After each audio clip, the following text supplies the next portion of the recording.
What's up with your bad selves, internet? It's goddamn good to see you, and thank you for coming back to another episode of The Jaily Show.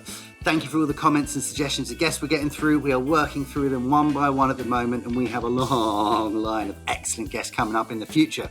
Don't forget you can catch this show live on LinkedIn. Just follow my account, Ludgrove, on LinkedIn. I do believe I'm the only one. However, if you subscribe to this show, you will see all the shows coming up in the future. But more importantly, this week we have the wonderful, the fantastic Mr. Chris Williams, right? If you haven't heard of Chris, firstly, where have you been? Where have you been? I love Chris. I love Chris because he is unashamedly, not that I can talk, but he is himself. He's vulnerable. He's funny. No one can ever say that Chris isn't being Chris. And every single time you see him post something, say something on someone else's show. So, little thing to think about for this episode. Chris and I like a little swear. There's going to be an explicit show. You know, to push the kids out of the room, earmuffs on, because that's how we roll. It's how it is, okay? I'm from Glasgow. He's from, where he's from, and it is what it is. But we get into some great stuff in this show. First and foremost, really dig into social in a way we haven't necessarily on the show beforehand. Like, what is the difference between marketing and social? Like, how does it affect differently? Why are people in traditional marketing making more mistakes than kind of social isn't, and vice versa? We also dug into some really interesting bits about how Chris's business has changed and letting go as a business owner and just what that means. Then we rocked out the show. Well, beforehand, we had a quick competition, a quick dad joke competition. First who laughs is the worstest there's ever been. So check out who won that. And then finally, we switched tones and switched where we were going and jumped into a little bit about mental health and some of the excellent kind of message that Chris has been bringing out from his own experiences and actually helping people just understand what they're going through in some different ways. Obviously, Chris can explain it far better than I can, so let's jump into the show. Rah, baby!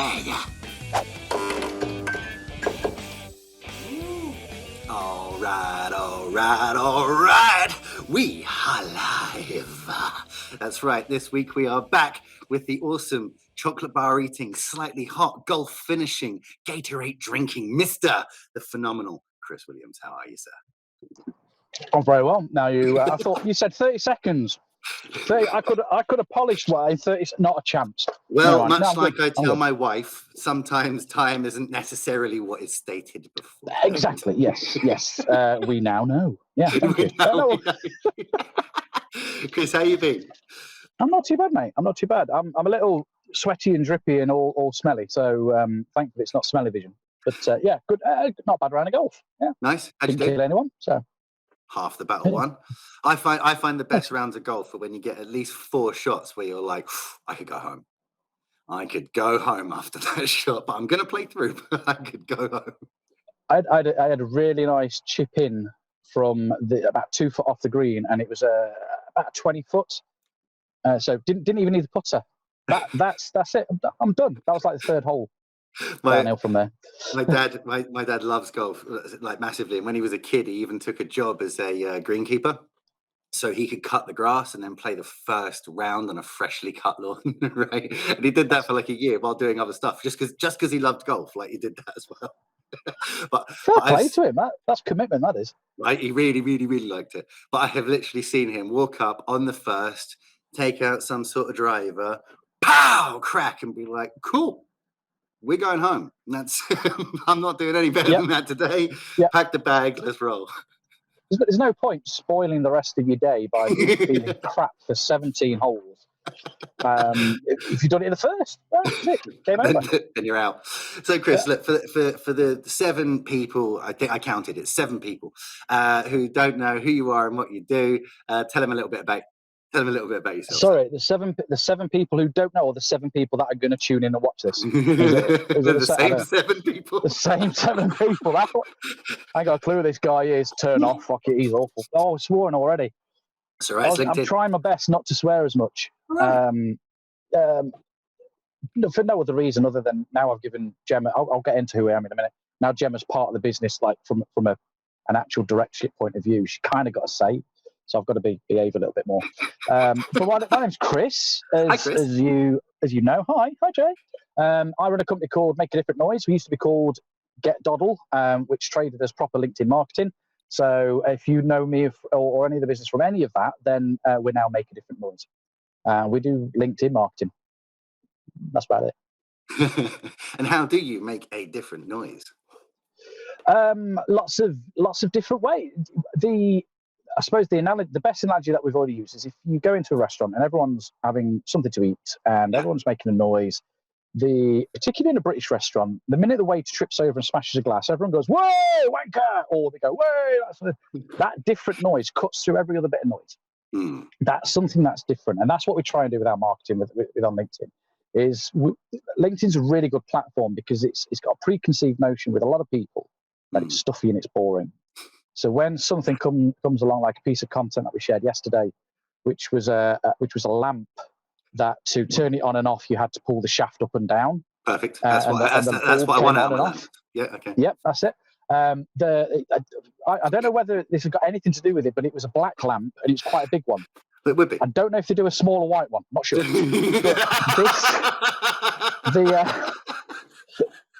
But the lamp. Now, you don't expect to see stuff like that on LinkedIn. A lot of people will go, "Well, what's that got to do with marketing?" It's memorable. You might remember the person that's posting. You might have a laugh about it. You might get some sort of feeling that this guy's quite good, or these guys, they know what they're saying because they're getting all these millions of organic views and things like that. Yeah. So it's about just doing what other people aren't doing. Don't necessarily follow the crowd. And do you follow the crowd, you end up being a sheep. And do you think marketing is for like outside of social, right? I almost see that there's two different things. There's like marketing people and marketing departments and the social people doing the social thing as well. And it's not always like much or any gelling between the two. It's almost like separate teams. Do you think that marketing's like starting to change? Because I'm starting to see more and more of the same conversations that we're having of being like, how about you be yourself? Like, that lamppost.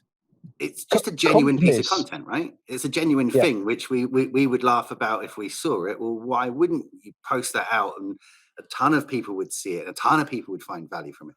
I mean, it's not businessy. I don't look at business stuff. Like I don't really look at like business marketing necessarily, unless I'm specifically looking for something today, in which case I'm going to Google it anyway, right? Exactly. And bypass the socials on it.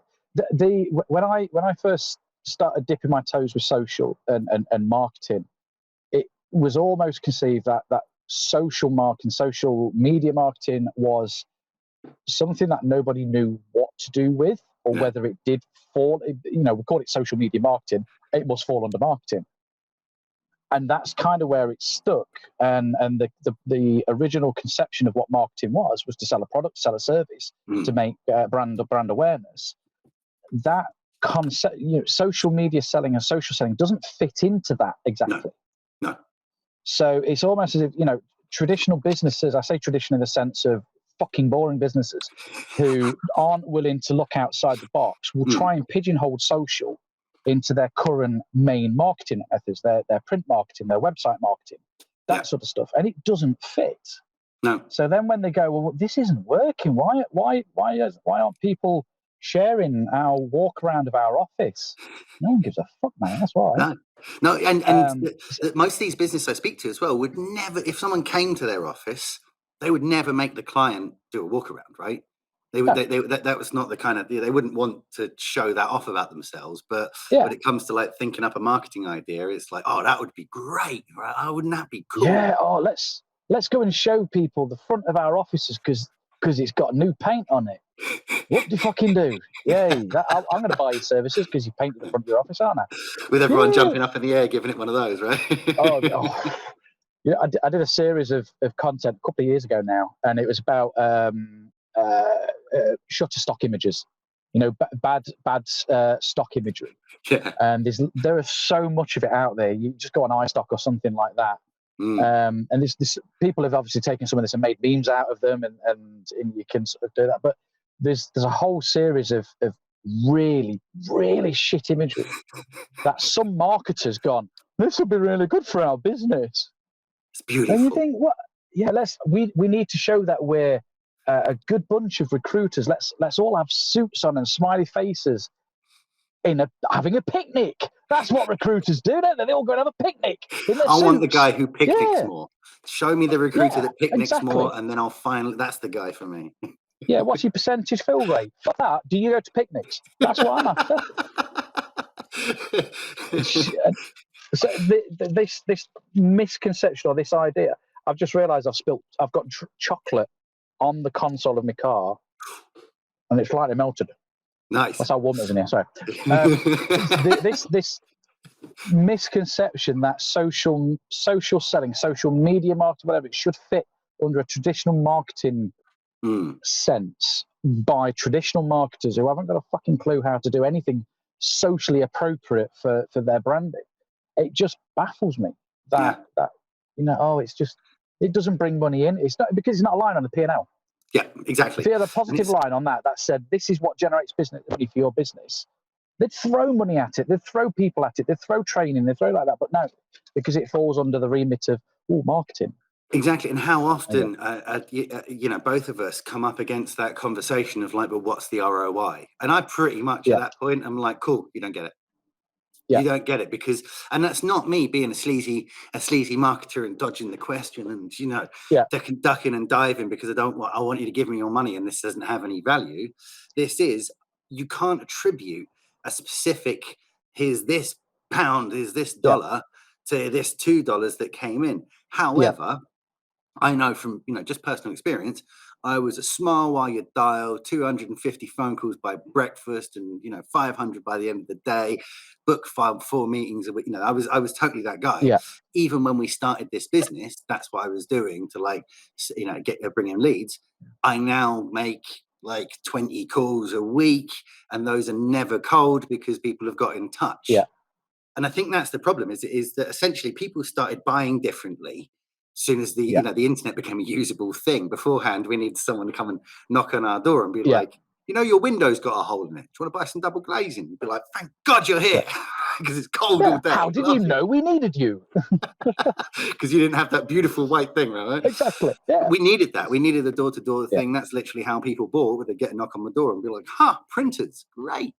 Whereas now, anything that I want, any solution I need, service, product, whatever, I can find it. And more importantly, I can find 15, 20, 30, 1,000 people who do the same thing, right? Yeah.